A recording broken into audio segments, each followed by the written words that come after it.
नमस्कार. आज आपण जालना जिल्ह्यातील बदनापूर तालुका येथील सोमठाणा या गावी असलेले श्री रेणुका मातेचे मंदिर आणि महादेवाचे मंदिर याबद्दल जाणून घेणार आहोत. मंदिराभोवती सुंदर असा परिसर आहे. डोंगराच्या वरती हा परिसर आहे. भव्य अशी दीपमाळ सुद्धा येथे तुम्हाला दिसत असेल. अश्विन महिन्यामध्ये ही दीपमाळ प्रज्वलित केली जाते.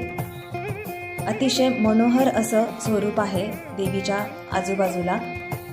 आणि आता हे महादेवाचं मंदिर आहे. इथून आपण श्री रेणुका मातेचं मंदिरामध्ये आपण प्रवेश करणार आहोत. सुंदर असं काचेचं काम इथे झालेलं आहे आणि अशी ही सुंदर रेणुका मातेची मूर्ती आपल्याला बघायला मिळते. अतिशय मनोहर स्वरूप देवीचं आपल्याला बघायला मिळतं. त्यानंतर जवळच असलेलं हे महादेवाचं मंदिर. सतयुगात असं म्हणतात की सतयुगात महादेव पार्वती गमन करण्यासाठी आले असता माता पार्वतीला डोंगर परिसर असल्याने खूप हा परिसर आवडला आणि इथेच राहण्याचा हट्ट त्यांनी घेतला. जवळच असलेला इथे तैलाईचं एक रूप आहे जे तुळजाभवानी म्हणून आपण त्यांना पूजत असतो. आणि सुंदर असा भोवताली झाडी तळ्याचं स्वरूप या ठिकाणी आलेलं आहे. अतिशय रम्य असा परिसर हा आहे. एक वेळ आपण नक्कीच आवर्जून भेट द्यावी.